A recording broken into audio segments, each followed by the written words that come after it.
Te tengo una noticia extraña, rara, curiosa sobre Cuba. A ver. Chinos en Zaguala Grande. Uy, uy, uy. Mira tú eso, ¿no? Vamos a ver esta fotografía. Esta foto fue tomada recientemente en el parque de Zaguala Grande, y déjala ahí para que la gente la analice, al lado de la iglesia precisamente, y compartida en redes sociales de algunos agüeros. Todo indica que no son turistas, porque en la ciudad del norte de Las Villas existe una fábrica conocida como la fábrica de Caldera, que han tenido el mal gusto de ponerle Jesús Menéndez, donde se fabrican o se fabricaban, no sé, es la única en el país, calderas de vapor y otros componentes grandes para la industria azucarera. También tanques de almacenamiento de petróleo y recipientes para residuos de alimentos, que me imagino que es para, no sé si sancochos o cosas así. Ahora, el tema es que de repente estos chinos llegaron, están ahí instalados y la luz dejó de irse en algunas zonas. Y la gente que hay mucho tiempo libre en Cuba. Vengan chinos. ¿Sabe qué están haciendo? Fabricando algo en la fábrica de Caldera que no se sabe qué es. Es un misterio. ¿Qué hace esa delegación china allí en la fábrica de calderas de vapor de Zaguala Grande? Yo dije, bueno, a lo mejor son taiwaneses o son otro tipo de asiáticos, y la gente de Zaguala dice, son chinos de la China comunista, están ahí. O sea, que esta es una prueba de la presencia china, no en La Habana, no en los hoteles, en la ciudad. Pero si le acaban de vender el 50% o el 49% de la siembra de arroz en Pinar del Río a los chinos. Entonces, recientemente la propia prensa castrista saca todo este giro que están con chefs especiales enseñando a hacer comida china. Y digo, pero ¿y los chinos van a ir a Cuba de turista a comer comida china? Pero yo te digo, mira, además, nos estamos riendo de los chinos. En Cuba antes de la revolución había comida china en todas partes. En todas partes. No tuvo que venir nadie del partido a enseñarte. Pero nos estamos riendo. Pero los propios Estados Unidos tienen seria información del peligro que representa China. Que todo se queda así, que los negocios con China son más importantes, todo eso está muy bien. Pero si no se sabe lo que están haciendo, puede ser cualquier cosa. Señores, los chinos son dueños del hemisferio y nadie se ha dado cuenta. En Panamá, la última vez que yo fui, tienen su propia aduana. Los chinos, en cualquier país de este hemisferio. Y ahora de pronto los americanos se dieron cuenta de que hay presencia china en este hemisferio. No, mira, hay una fotografía de Díaz-Canel en esa fábrica de Caldera que... Esa es una fábrica inaugurada en los años 80, que lo curioso es cuando ya la industria azucarera está casi desmontada. Sí. Entonces tú siempre sospechas qué rayos están haciendo ahí, que no, a lo mejor no es nada para la industria azucarera, para los pocos centrales que quedan, etcétera, etcétera. Todo esto se hacía sin necesidad de revolución, se hacía desde... Todo se fabricaban en Cuba, las calderas para los centrales azucareros, hasta comida china, sin necesidad de una planificación centralizada de la economía. Cuando yo era adolescente, los únicos restaurantes chinos que recuerdo, creo que se llamaba Yangtze, que estaba en la calle 26, me recuerda ahí, tú que eres de Medado, ¿no? En la calle 26, que es la que viene del zoológico, desemboca ahí después del Almendares.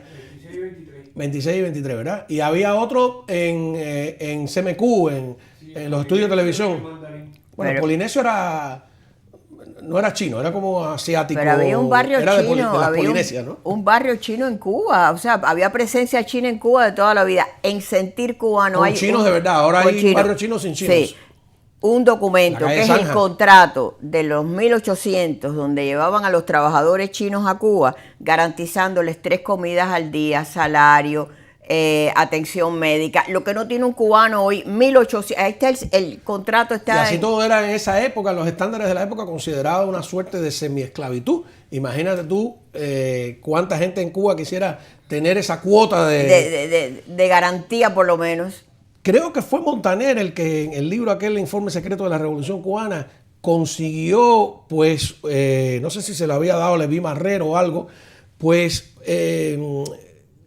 los españoles o los dueños de esclavos tenían meticulosamente apuntado qué se le daba de comida a cada esclavo, y él lo comparó con la libreta de abastecimiento, la de los 70, Sí, y resulta que consumían Más menos calorías sí. los cubanos que los esclavos del siglo XIX, según ese documento de Leví Marrero, que es, por cierto, es probablemente el historiador de Cuba más importante y que lo borraron del mapa, y Núñez Jiménez le robó los libros. Porque llegó al exilio, o sea, sí, no siguió con la revolución. bueno, para beneficio de Venezuela y de Puerto Rico, escribió grandes libros de historia y de geografía. Los libros de geografía de antes del 59, la mayoría importantes con los que se estudiaba eran los de Leví Marrero. Hay que rescatar toda esa gente. Pero bueno, te empecé con esas. Chinos en Sagualagrande, ¿no? Es un temazo tremendo. Pero te quería también comentar, por supuesto, por la rebelión de los masones.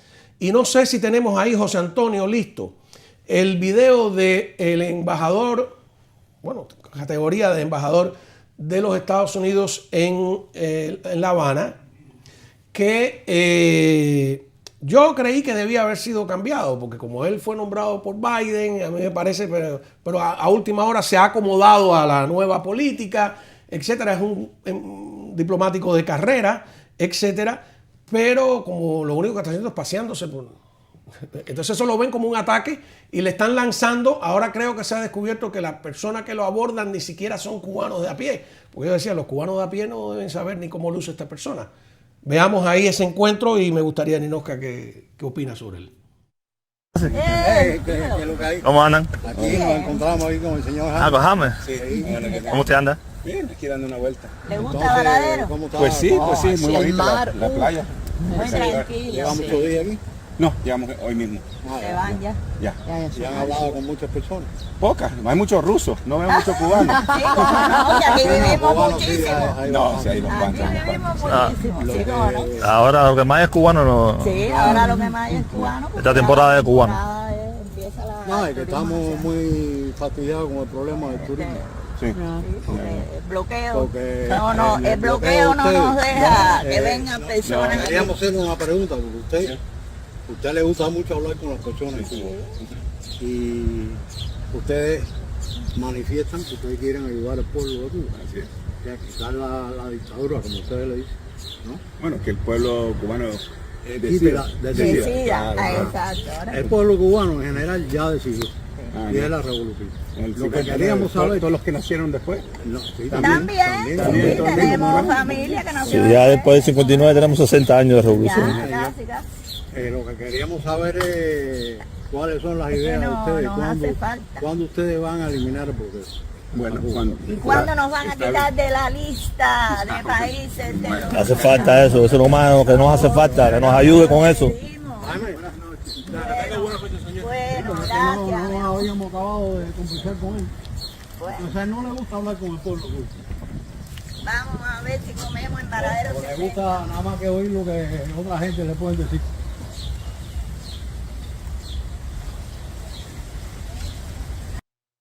A ver, antes de ver la explicación que el propio Hammer ofreció sobre esto, me gustaría la opinión tuya. Mira, yo no conozco a Hammer. Cuando estuvo aquí en Miami no pude ir ese día y no lo conocí. Tuve un encuentro aquí con la prensa. Pero Mike Hammer es el clásico americano. Tú sabes el cuento ese de que al ruso, al francés y Hay muchos, ¿no? y al americano le dicen hay un tiburón en la piscina y le dan un solo chance. El ruso saca la pistola y le dio un tiro pero no lo mató. El francés le tira un arpón, tampoco lo mató. Y el americano dijo, quiten el tapón del agua. Y ahí se fue yendo el agua y se murió el tiburón. Y él va tranquilamente, le pueden decir o no decir que él sigue su camino y su recorrido, y eso está molestando al régimen. Lo está molestando porque él lo mismo va a un templo. El otro día lo vi que fue un templo de Santa Bárbara, que te das cuenta que no eran ni gente en contra del gobierno, porque son gente acostumbrada a que ese templo se han ganado premios por lo bien cuidado que lo tienen y el gobierno tiene subsidios, que son gente que opositores, que otros que es gente sencilla, y eso tiene molesto indiscutiblemente al régimen. Pero él es el clásico americano, por supuesto, diplomático al fin, que nada lo va a sacar de su paso. Fíjate que él ahí le pueden decir lo que le digan, él siguió como si nada. Y mañana sigue y se enfrenta con otro y así. Lo que pasa es que hay una regla básica de la diplomacia que se llama reciprocidad, que no se cumple con Cuba. Vamos a suponer que no estemos planteando romper relaciones, que yo creo que sí, que no ganamos nada con esas relaciones diplomáticas. Pero bueno, los diplomáticos castristas en Estados Unidos no solo se pasean por donde quieran, sino que realizan reuniones en las universidades, dan conferencias académicas, van a cabildear al Capitolio. Que se atreva un diplomático norteamericano en Cuba ir al Palacio, a la Asamblea Nacional, ir allí al Palacio de las Convenciones, al Capitolio ahora que han rehabilitado espuriamente. No pueden. Tiene todo funcionario cubano de bajo, mediano y alto nivel prohibido terminantemente reunirse con algún diplomático sin previo permiso, autorización, fiscalización del gobierno. Entonces, eso no ocurre aquí. Entonces, esa reciprocidad debería pedirse, exigirse, ¿no? Yo creo que Marco Rubio está consciente de eso. Luego hay otro tema de la reciprocidad. Los diplomáticos, tuviste que hay dos escoltas, ¿no? Esos dos escoltas parecen cubanos. No pueden los diplomáticos norteamericanos en Cuba contratar directamente a ningún cubano. No. Tienen que hacerlo a través de una agencia que controla el Consejo de Estado. Claro. En la embajada hay personal americano que hace eso, que es parte de ese grupo, pero ellos tienen un porcentaje de personas que tienen que ser contratadas a través de esa agencia, que son en muchas ocasiones los que procesan las visas, los que hacen todos los papeleos, los que... Ningún cubano es contratado fuera de ese mecanismo. Los que están allí son, y además limitan el número de norteamericanos que pueden entrar. Entonces, esa reciprocidad debería exigirse inmediatamente. Es que yo ni creo, yo no creo que Estados Unidos ni tiene que tener reciprocidad con el régimen de Cuba. Yo estoy de acuerdo contigo. Primero, no tiene por qué haber relaciones, punto. Que Obama las quiso hacer y quiso violar todo lo que hizo y devolver a los espías, no viene al caso cuando estás lidiando con una dictadura que es enemiga de los Estados Unidos. Entonces, la reciprocidad deja, este país le da lo mismo si los castristas están dentro, lo hemos visto dentro del Congreso, les da lo mismo. Cabildean permanentemente en el Congreso. Pero me dice Frank Calzón que se encuentra con ellos todos los días en el Capitolio. Nosotros y en las oficinas del Senado, en las oficinas de los congresistas. Eso no es problema. Pero déjalo, si él no le hace falta reciprocidad, él sigue su caminito por la calle. Y yo creo que está haciendo... Pero si pasa algo, sí lo agreden, porque ahí han agredido... Por supuesto. Bueno, ya vemos, la sordera famosa no me parece que es casualidad de ninguna manera. Pero, Cao, no solo la sordera, a nosotros nos han contado, y a ti también, los diplomáticos, ¿qué les hacían? Entraban a sus casas y defecaban o llevaban yo no sé, que yo digo, qué miserable hay que ser para que ese sea tu trabajo. Una pareja que tenía una niña alérgica a las hormigas bravas, le pusieron hormigas bravas en la casa. A ese nivel han llegado. Y tú ves que Estados Unidos lo tolera y todavía reanudaron relaciones. No, porque... Bueno, pero hay que... En realidad, desde que en 1977 la administración Carter establece allí una oficina de intereses que terminó siendo más grande que la mayoría de las embajadas, ya estaba de facto... había un restablecimiento de relaciones diplomáticas. Claro, el tema, y eso fue una cosa curiosa, porque siempre estábamos el tema del embargo, y alguna vez, yo no me acuerdo si fuiste tú o alguien que dijo, oye, ojo con que pueden, porque el embargo estaba codificado, ¿no? Está codificado, pueden restablecer relaciones diplomáticas sin levantar el embargo. Lo que hizo Obama es lo único que él no pudo hacer. Es una inversión de la lógica política, ¿no? Claro, pero es lo único que él no pudo hacer. Por eso es que todavía a Obama le echan en cara que por qué no lo hizo. Porque no podía. Él no podía ir en contra del Congreso en ese momento. No tenía los votos para hacerlo. Pero si no, lo hubiera levantado igual. En una conversación informal que hice el fin de semana, que le ha molestado, veo, bastante a los comunistas, yo recuerdo que cuando yo era niño, en Cuba y adolescente, el embargo era un tema secundario. Ellos estaban Había un felices, subsidio tenían la Unión soviética. Soviética, 5.000 millones de dólares anuales de la época, pertenecían al CAMEN, al Consejo de Ayuda Mutua Económica, y lo mejor que les había pasado era no tener relaciones comerciales con el imperialismo yanqui, toda esa bobería, ¿no? Cuando se desintegra la Unión Soviética, pues se cae el muro de Berlín y todo lo que sucedió, es que ellos empiezan a poner en primer plano el tema del embargo, a culpar al embargo Pero entonces, y es muy gracioso porque también en esas escuelas nos enseñaban que supuestamente el subdesarrollo de Cuba antes de la revolución se debía a las relaciones comerciales con el imperialismo yanqui, que eran desiguales, capitalistas, con el dinero de la explotación del hombre por el hombre. Entonces ahora resulta que el subdesarrollo se debe a la falta de relaciones. Entonces, esas son contradicciones que yo voy a seguir enumerando a lo largo del tiempo, porque hay montones de cosas que... Pero es que antes no todo el resisten mundo el quería análisis. trabajar en compañías americanas. Ninguna compañía, un extranjero podía tener mayoría. Eran los que mejores salarios pagaban, mejores beneficios tenían. ¿Cuál era la explotación? En 1907, tan temprano como eso, se realizó en Cuba una huelga que ustedes búsquenla, se llama la huelga de la moneda. Resulta que había todavía muchos tabaqueros cubanos que vivían en Tampa y en Cayo Hueso que pertenecían a una compañía tabacalera norteamericana. Los tabacaleros que vivían en Estados Unidos cobraban en dólares y los tabacaleros de la misma empresa que estaban en Cuba, no había todavía en 1907 moneda nacional. La moneda nacional se instaura como en 1915, 1916. Estuvimos desde 1898 hasta el 16 o el 15, circulaba el dólar, la moneda española, el franco, era como un mercado libre monetario. Bueno, los tabacaleros de Cuba hicieron una huelga. El embajador norteamericano, la empresa quiso que el embajador norteamericano interviniera. El embajador norteamericano dijo, no, mira, es un problema privado, yo no me voy a meter. Ganaron la huelga y a los trabajadores cubanos de esa empresa norteamericana le empezaron a pagar en dólares. Dime a ver ahora si los trabajadores de cualquier empresa mixta en Cuba hacen una huelga pidiendo esa remuneración en moneda real y no falsa como la de Cuba, o moneda libremente convertible como le llaman ellos, ¿en qué pararía eso? Es un ejemplo de muchos que se podría poner de esa república tan denostada y que ellos le llaman la pseudo república, la falsa república. Pero, Juan Manuel, ¿cuán criminal era que tú tuvieras contacto con un familiar en el extranjero? Que te mandara dinero, y ahora no, ahora ya ellos aceptan que le manden los dólares, es la única manera que pueden sobrevivir Era con la rebelde, remesa. loca. Los que vivían en Cuba le mandaban dinero a los familiares que estaban en el extranjero.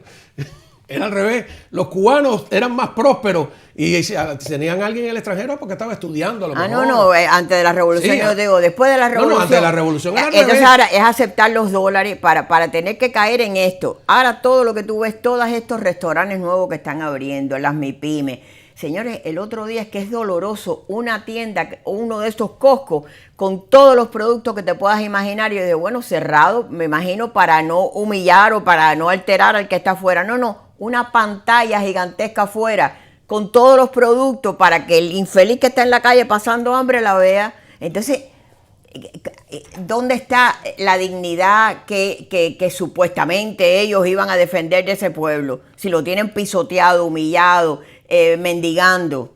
Eso es lo primero que te quitan, la dignidad, o que tratan de quitar. Vamos a ver al jefe de la misión diplomática de los Estados Unidos en La Habana explicando este encuentro con unos tipos que no me suenan extranjeros, me suenan cubanos, no sé si son de aquí, de allá, da igual.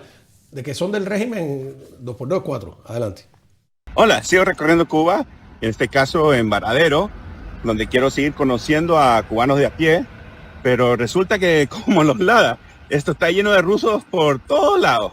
Bueno, en todo caso les cuento que se aproximó una pareja mayor que, bueno, quería criticar a las políticas de los Estados Unidos, que, bueno, es su derecho, ¿no? Lo curioso es que se acercó a alguien inmediatamente a filmar todo. Entonces no sé si estaría montado, ustedes sabrán mejor que yo. Bueno, en todo caso, espero verles y seguiremos recorriendo el país. Hasta la próxima. Hola. Es muy gracioso, ¿no? Esto es lo que más les molesta. La que ahora él da la versión de lo que pasó. No es solo el encuentro que ellos tuvieron y que lo filmaron. Es que él está dando la versión de lo que pasó. Claro. Y que lo estaban filmando. Pero dice que hay turistas rusos por todas partes. ¿Y qué pasa? Que al régimen no les gustan los turistas rusos. A la Rusia que todos los días alaban y ayudan en la invasión a Ucrania y le mandan mercenarios, no, quieren los turistas norteamericanos, los turistas del imperialismo, los turistas que llevan que tienen el dólar, que es producto de la explotación del hombre por el turismo hombre. de baja categoría, porque son acuerdos de estos que han hecho, que son, me imagino, trabajadores que mandan a unas vacaciones allí y ahí no hay dinero como puede llevar un turista a cualquier país. Pero yo he visto hasta los turistas rusos quejándose de la mala atención de los hoteles, de la alimentación, de la falta de educación y de atención. Pero claro, es que si tú te lees la prensa canadiense, todas las semanas hay una crisis de algo que le pasó a un turista. El último fue el que se murió nadando. 8 horas en la arena bajo el sol hasta que vinieron a recoger el cadáver. Ah, sí, que me acuerdo. Pagaron $10,000 a la familia para que lo devolvieran a Canadá. Terminó en Rusia. Ah, era el cadáver equivocado. El cadáver equivocado. Entonces, la pobre mujer se acostó, se levantó para ir al baño, se había inundado el piso, se cayó y se partió la pierna. Así es que yo no sé ni cómo la gente Hay una de una novia que da una tristeza horrible. Le cayó un pedazo de techo en la cabeza. El día antes de la boda, y el día de la boda está con la nariz toda llena de vendaje. Señores, eso es el turismo en Cuba. Por ejemplo, una cosa interesante que ya pasaba en América TV también es que el segundo número de visualizaciones del programa es Cuba. Claro. O sea, primero Miami, Cuba, tercero es España. Debe haber muchos cubanos en España. El mapa de cómo está distribuido, un día lo vamos a traer aquí a leer, es un mapa de dónde están los cubanos. Es muy curioso, ahí en todos lados. No, pero también la radio que se escuchaba mucho en Cuba y la voz de la fundación, pues también. Eso ayudó mucho, por supuesto. ¿Cómo no? Hablemos de la rebelión de los masones. ¿Qué has sabido, no? Más allá de... Después vamos a ver el video. Más allá de lo que se ve en ese video, que es impresionante, yo no sé mucho de los masones. Mi abuelo era masón, el abuelo español era masón. Pero como de los masones no se sabe mucho, lo que sí sé es que no es la primera vez que hay un problema tanto de masones en Cuba como aquí, que si uno es de la seguridad y que si el otro no lo es, o sea, esto no es nuevo. Lo que sí nunca había visto era que expulsaran así a alguien abiertamente diciendo que era de la seguridad. Pero me llama la atención el Granma diciendo que no, que el Ministerio de Justicia no tiene nada que ver con esto. O sea, que ellos están dando como una especie de explicación. Tenemos al ministro es el ministro de Justicia, ¿no? En persona, el ministro de Injusticia. A ver. Y con la gran logia y las logias, el resto de las logias, desde el Ministerio de Justicia, de nuestras estructuras provinciales, las direcciones provinciales de justicia, Lazarito, hemos tenido una relación histórica de cercanía y respeto.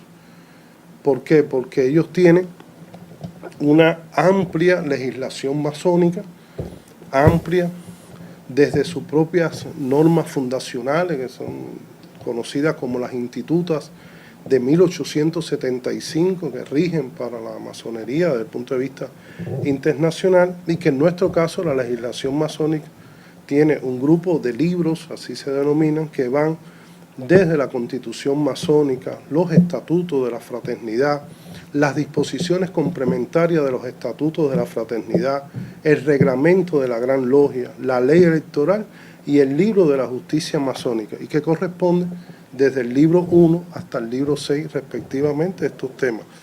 Y con... Fíjate cuán... Eso es lo que yo no recuerdo.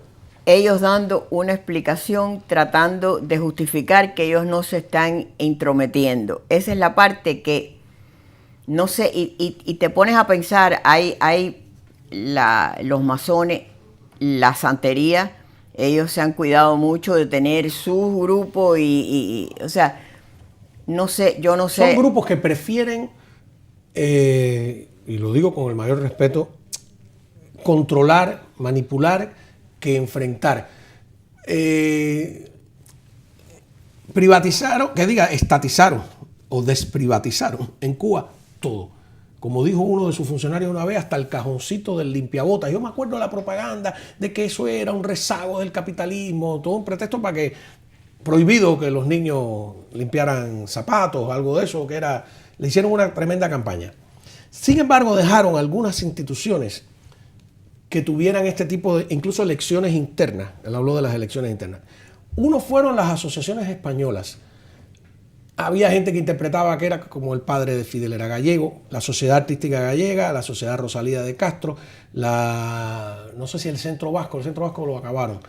Algunas, dos o tres de las organizaciones españolas que eran culturales más que todo, se hacían zarzuela, etcétera, etcétera. Y se refugiaba ahí todo el que quería irse del país, no lo dejaban salir en aquella época. La logia esa de Carlos III, que es la gran logia, que era un edificio precioso. Que les hayan dejado mantener el edificio. Era precioso, pero estaba muy decadente ahí, lo veo, ¿no? En esa esquina. ¿Por qué? Y entonces crearon una oficina de asuntos religiosos del Comité Central del Partido, que vigilaba, penetraba. El otro día estábamos hablando con un cura que estuvo en la UMAP, cuando él era, cuando todavía no se había ordenado, ¿no? A esos muchachos los obligaban a ir a la escuela al campo junto a una brigada de la Unión de Jóvenes Comunistas. Y los de la brigada de la Unión Comunista los agredían y los trataban de captar y les decían, y todos esos ejemplos idiotas. Bueno, si tú tienes fe, ¿por qué no cruzas la calle a ver si cuando la guagua está pasando, si las cosas son... Sí, el mismo, el diablo que le no decía, tentaba a Jesús, cosas pídele a Dios que te traiga helado. La revolución, sin embargo, te los trae. Todas esas estupideces que decían en las escuelas. Pero ellos, esas 4 o 5 instituciones, no con los testigos de Jehová, yo no sé, tocaban puertas todavía, pero se arriesgaban a mucho. Le hicieron montones de cosas. Ahora, tanto esto como lo de los estudiantes. Ese ejemplo de que va brotando algo, ellos todavía son capaces de ir apagando esos fuegos. ¿Qué nos depara esto? Yo esto lo encuentro distinto. Estas personas abiertamente tuvieron un gesto valiente de expulsar a alguien. Yo, me perdonas con los estudiantes, 2 o 3 se pararon y dijeron ni hubo universidades cerradas, ni hubo revuelta como las vemos de estudiantes en otros países. Así que no me hablen de ninguna revuelta de estudiantes, porque no hubo. Punto. Es que la FEU, yo aquí lo expliqué, ¿no? Sin tratar de minimizar los hechos. Ellos controlaron la FEU y yo rememoré un hecho que probablemente tú conoces, que es la primera elección para la Federación de Estudiantes Universitarios después de la llegada del castrismo al poder. El régimen presenta al comandante Cubela, como no se me parece que no se había graduado todavía, yo creo que era estudiante de medicina, ¿no? No sé, esa eran la gente que tenían 40 años y todavía estaban en la universidad. Ajá, que eso después ellos no lo permitieron. Contra nada más y nada menos que una persona que muere en huelga de hambre después en la cárcel, que era el candidato, digamos, cristiano o religioso.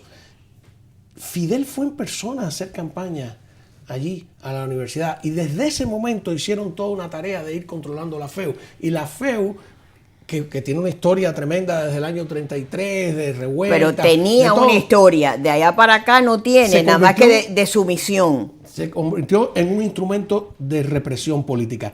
Ese estudiante que murió en huelga de hambre en la cárcel y que le pusieron a Cubela adelante, ¿sabes quién era? Pedro Luis Boitel. Pedro Luis Boitel. Pero Cubela, yo te voy a decir quién era Cubela. Por ejemplo, cuando triunfó la revolución, Cubela era un estudiante y eran estos estudiantes que eternos, que, no sé, por ejemplo, a mi padre le dieron un tiro en la universidad. ¿Quién se lo dio? Los estudiantes. Sí, y él le decía... La primera persona que llegó al hospital fue José Luis Echeverría, porque mi padre siempre le decía, si quieren ser estudiantes... José Luis o José Antonio. José Antonio Echeverría. Si quieren ser estudiantes, salgan a manifestar y no salgan con armas. Y no dejó que nadie disparara de vuelta cuando le dispararon y lo hirieron en la pierna. Pero Cubela, cuando triunfa la revolución, la madre de Cubela quiere la casa de mi abuela. Y llegó y se entronizó dentro de la casa de mi abuela. Mis abuelos se habían ido a la casa de nosotros, que habían, fíjate todos los problemas que estaban pasando. Mi padre se había ido esa noche con Batista. Y cuando ella coge la casa era de ella, mi abuela le manda una nota y le dice, mire señora, usted si quiere quédese con todo, ilegalmente, porque esto no es de ustedes, pero yo quiero mis efectos personales, mis cartas, mi fotografía. Cogió todo y lo quemó afuera de la casa. Después caminaba por el barrio con las prendas de mi abuela y la ropa de mi abuela. Y por ahí tengo una foto que me la encontré de esas cosas en la internet, de ella con Cubela y una Pamela que era de mi abuela. Entonces, señores, que eran unos delincuentes y yo no puedo creer ni en un historial de feo, ni en un historial de estudiantil, ni en un historial de principios, porque no los había. Cubela está implicado, yo sé que hay familiares, me encantaría que vinieran al programa y conversar, ¿está implicado en el asesinato de Blanco Rico en el Montmartre? Yo no sé, Creo yo no que sé. Voy a revisar ahí, me parece que sí. No estaba ese sé, día no me extraña ahí. porque No sé si eso Juan era Pedro lo que Cardoso ese día hacía. estaba ahí Porque también. yo entiendo, había que satanizar a Batista, pero qué era lo que hacían esta gente? Ir a hacer atentados en los nightclubs, poner bombas en los cines. Una bomba en un cine no era ir a una estación y poner una bomba donde estaban los policías, era donde iban los niños y los civiles. Bueno, la noche de las De las 100 bombas. Pero tú sabes que en un discurso Raúl visitó México y como es muy imprudente, dejó entrever, casi que explicó que él termina en México antes que Fidel y todo porque lo habían atrapado pues tratando de poner o poniendo una bomba en un cine. Que es un argumento que ellos han usado contra sus enemigos políticos, de que si querían poner bombas en los cines, quienes ponían bombas en los cines eran ellos, y les explotaron algunos. Y en de los ellos, nightclubs, por favor, que hay mujeres que perdieron hasta seno. En el caso de Cubela, yo no sé, porque Cubela sale de Cuba con el cuento de que va a matar a Fidel Castro y llamó a todos los que él conocía para decirlo. Yo me imagino que si tú estás en una misión de matar a alguien, tú no se lo dices a nadie. Me imagino que así se debe de operar. Claro, porque eso es honesto. Yo me topé Entonces, a Cubela en España una vez y traté de entrevistarlo. Él iba a ir 3 días a un evento, dejó de ir al segundo día. Creo que su hijo hizo una página que fue muy popular desde Alemania. No sé, me gustaría conversar con él. Cubela me da lo nunca mismo. quiso. Yo te digo lo que yo conozco de gente que lo que eran unos delincuentes que llegaron a cogerse lo que no era de ellos. Punto. En 1978, en el Festival Mundial de la Juventud y los Estudiantes, anunciaron que Cubela iba a aparecer en la televisión. Y imagínate, ¿no? El comandante Cubela, que después trató de matar a Castro, la expectativa. Y la verdad que fue lamentable porque era una cosa que se llamaba la juventud acusa al imperialismo, era acusando a los norteamericanos de haberle dado todos los instrumentos para matar a Fidel, e incluso creo que enseñó un reloj que supuestamente le había dado la CIA, y para mí fue toda la vida hablando de Cubela, y veo a Cubela ahí. Después cuando me lo tropecé, muchos años Si después, lo contrató la CIA, muy mala la operación. Y si lo hizo, él salió de Cuba, te lo digo por gente que estudió con él, que se sorprendieron que estaban en España y recibieron una llamada de él después de años sin verlo, diciéndole que estaba en una misión para matar a Castro. ¿Tú sabes ¿Qué es eso? Lo interesante es que ya Rolando Cubela Secada, déjame ver si aparece aquí en lo de Blanco Rico, que ya hay, las nuevas generaciones a lo mejor ni saben de quién están hablando. Claro que es no. increíble, no solo han borrado el pasado, han borrado su propia historia, ¿no? La han maquillado de tantas maneras, la han tratado de dar vueltas, han tratado de justificarse tanto que no han podido.